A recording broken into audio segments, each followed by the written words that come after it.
जय श्री कृष्ण मित्रों, आज हम आपको बताएंगे महाभारत के सबसे महत्वपूर्ण पात्र और सबसे बलशाली पात्र भीमसेन के विषय में। भीमसेन के पिता वायुदेव थे और इनकी माता कुंती थी। भीमसेन का जन्म वायुदेव के आशीर्वाद से उसी दिन हुआ था जिस दिन दुर्योधन का जन्म हुआ था। भीमसेन इतने ज़्यादा शक्तिशाली थे कि लगभग उनके अंदर 8000 हाथियों के बराबर शक्ति थी। भीमसेन का विवाह 3 स्त्रियों से हुआ था।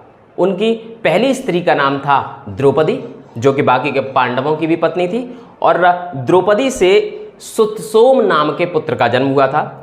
उनकी दूसरी पत्नी जो थी वो काशीराज की कन्या थी और उसका नाम था बलंधरा। बलंधरा से एक पुत्र का जन्म हुआ था जिसका नाम था सवर्ग। उनकी तीसरी पत्नी का नाम था राक्षसी हिडिंबा। हिडिंबा से उनके एक जो पुत्र हुआ था उसका नाम घटोत्कच था। और यहाँ आपको बता दूं कि घटोत्कच के पुत्र बर्बरीक को ही हम सभी लोग खाटू श्याम जी के नाम से जानते हैं। भीमसेन के अंदर 8000 हाथियों के बराबर ताकत थी।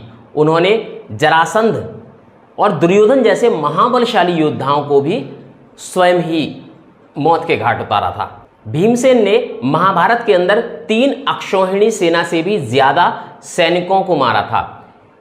पूरे महाभारत में लगभग 18 अक्षौहिणी सेना थी। आदि पर्व और सभा पर्व के अनुसार 7 अक्षौहिणी सेना पांडवों के पास थी और 11 अक्षौहिणी सेना कौरवों के पास थी। अब सवाल उठता है कि एक अक्षौहिणी सेना में कितने सैनिक होते हैं।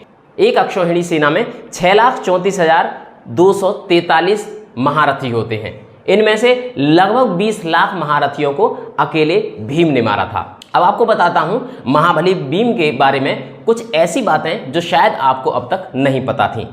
महाबली भीम और दुर्योधन का जन्म एक ही दिन हुआ था। सबका घमंड चूर करने के लिए कुंती ने वायुदेव से प्रार्थना की कि उन्हें ऐसा पुत्र चाहिए जो बहुत बलशाली हो और बहुत विशाल हो और वो सभी का घमंड चूर चूर कर दे। और तब वायुदेव के आशीर्वाद से भीम का जन्म हुआ। भीम के अंदर बहुत ज्यादा बल था, वो बहुत तंदुरुस्त थे, देखने में भी बहुत सुंदर लगा करते थे। यही कारण था कि बाकी के जो कौरव थे वो उनसे बहुत ईर्ष्या रखा करते थे। राजा पांडु की मृत्यु के बाद, जब शाप के कारण राजा पांडु की मृत्यु हो गई और माता कुंती अपने 5वें पुत्र को लेकर वापस हस्तिनापुर पहुंच गई, तब जो कौरव थे वो पांडवों से बड़ी ईर्ष्या रखते थे और सबसे ज़्यादा ईर्ष्या रखते थे भीमसेन से, क्योंकि भीमसेन बहुत ही शक्तिशाली था। एक बार इन कौरवों ने एक योजना बनाई कि वो भीम को मार दें। इसलिए उन्होंने भीम के भोजन में कालकूट नामक विष मिला दिया और ये विष मिलाकर स्वयं दुर्योधन ने भीम को बड़े चाव से भोजन परोसा। भीम खाने के बड़े शौकीन थे और बहुत ज़्यादा भोजन किया करते थे। भीम ने वो भोजन बड़े चाव से खाया। इसके बाद ये सभी बालक आखेट करते हुए और खेलते कूदते हुए यहाँ से वापस महल की ओर चले गए, परंतु भीम वहीं जहर के प्रभाव के कारण, विष के प्रभाव के कारण वहीं सो गया। तब कौरवों ने, खास तौर से दुर्योधन ने, भीम को बेलों से बांध करके और गंगा नदी में फेंक दिया। भीम गंगा नदी में डूब गया और गंगा के तले तक पहुंच गया। इसके बाद उस गंगा नदी में जो बहुत सारे सर्प थे, उन सर्पों ने भीम को खूब डसा और सर्पों द्वारा भीम को डसे जाने के कारण जो कालकूट नामक विष था वो नष्ट हो गया और उसके बाद भीम की आंखें खुल गईं। और जब भीम की आंखें खुली तो उन्होंने सभी सर्पों को पीट पीट कर खूब मारा। सर्प अपनी जान बचाते हुए और भागते हुए सीधे नागराज वसुकी के पास पहुंचे। नागराज वसुकी को जब उन्होंने पूरा वृत्तांत सुनाया तो स्वयं नागराज वसुकी और नागराज आर्यक वहां भीमसेन को देखने के लिए पहुंचे। आर्यक भीमसेन को पहचान गए क्योंकि आर्यक कुंती के पिता शूरसेन के नाना हुआ करते थे। आर्यक को जब ये पहचान हो गई तो आर्यक, नागराज आर्यक और नागराज वसुकी भीमसेन को देखकर बड़े प्रसन्न हुए। उन्होंने भीमसेन को ढेर सारा आशीर्वाद दिया, बहुत सारे आभूषण आदि देकर उनको विदा किया। लेकिन तभी आर्यक ने कहा कि नागराज वसुकी, यदि आप भीमसेन पर प्रसन्न हैं तो फिर आप भीमसेन को उस कुंड का पानी पिलाइए जिस कुंड का पानी पीने से 1000 हाथियों का बल मिलता है। नागराज आर्यक और नागराज वसुकी भीमसेन को उस कुंड के पास ले गए। उस कुंड का पानी पीने से 1000 हाथियों का बल प्राप्त होता है। भीमसेन ने एक ही सांस में एक कुंड का पानी पी लिया। इस तरह से भीम ने 8 कुंडों का पानी पिया और उनके अंदर 8000 हाथियों का बल आ गया। एक बार जब सभी पांडवों को मारने के उद्देश्य से दुर्योधन और उसके भाइयों ने लक्षागृह में सभी पांडवों को कैद कर दिया और लक्षागृह में जब आग लगा दी थी तो स्वयं भीमसेन ही अपने चारों भाइयों और माता कुंती को अपने कंधे पर बिठाकर वहां से भागे थे और लगातार कई 100 किलोमीटर तक लगातार दौड़ते रहे। और भीमसेन की गदा दुर्योधन की गदा से 1.5 गुना ज्यादा भारी थी। ये गदा भगवान श्री कृष्ण के आदेश से बिंदु सागर से भीमसेन को प्राप्त हुई थी। और जैसा कि मैंने आपको बताया, भीमसेन ने 3 विवाह किए थे और उनकी 3 पत्नियां थीं। इनमें से एक पत्नी तो द्रौपदी थी, दूसरी काशीराज की कन्या थी और तीसरी थी राक्षसी हिडिंबा। राक्षसी हिडिंबा को जब उन्होंने अपने प्रेम के विषय में बताया था तो उनके भाई हिडिंब से भी भीमसेन को युद्ध करना पड़ा था और हिडिंब को भी उन्होंने इस युद्ध में पराजित किया था। राक्षसी हिडिंबा और भीमसेन के संयोग से एक बहुत ही बलशाली पुत्र का जन्म हुआ था जिसका नाम था घटोत्कच।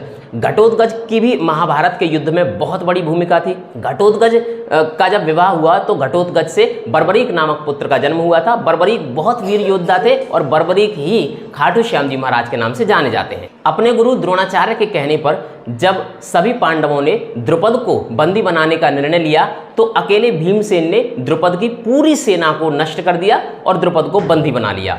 जब युधिष्ठिर ने राजसूय यज्ञ का आरंभ किया था तो भीमसेन ने अकेले ही पूर्व दिशा के सभी राजाओं को अकेले ही पराजित कर दिया था। बहुत कम लोग जानते हैं कि भीमसेन गदा के अलावा बहुत अच्छे धनुर्धर थे।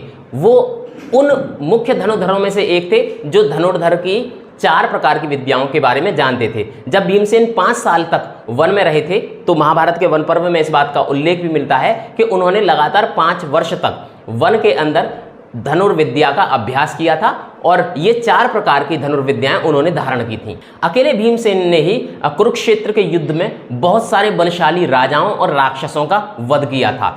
बड़ी बात यह है कि कलिंग, मगध, दक्षिण भारत की जो प्रमुख सेना थी और इनके जो प्रमुख योद्धा थे उनको सभी को अकेले भीमसेन ने ही पराजित किया था और उनका वध किया था। धृतराष्ट्र के लगभग सभी पुत्रों की मृत्यु भीमसेन के ही हाथों से हुई थी। युद्ध के 14वें दिन भीमसेन ने कर्ण को कई बार पराजित किया था और यह भी सत्य है कि भीमसेन और कर्ण के मध्य जब युद्ध हुआ था तो कई बार कर्ण ने भीमसेन को और कई बार भीमसेन ने कर्ण को पराजित किया था। इस युद्ध में भीमसेन ने पूरी एक अक्षौहिणी सेना का वध किया था। युद्ध के 18वें दिन भी भीमसेन ने एक अक्षौहिणी सेना का वध किया था। इस प्रकार पूरी महाभारत के युद्ध में भीमसेन ने 3 अक्षौहिणी सेना से ज्यादा सैनिकों का वध किया था, यानी लगभग 20 लाख सैनिकों का वध करने वाले सूरमा थे भीमसेन। महाभारत के युद्ध के 17वें दिन भीमसेन ने कर्ण के पुत्र को कर्ण के सामने ही मार डाला था। इसके अतिरिक्त इसी दिन भीमसेन ने कर्ण को भी पराजित किया था।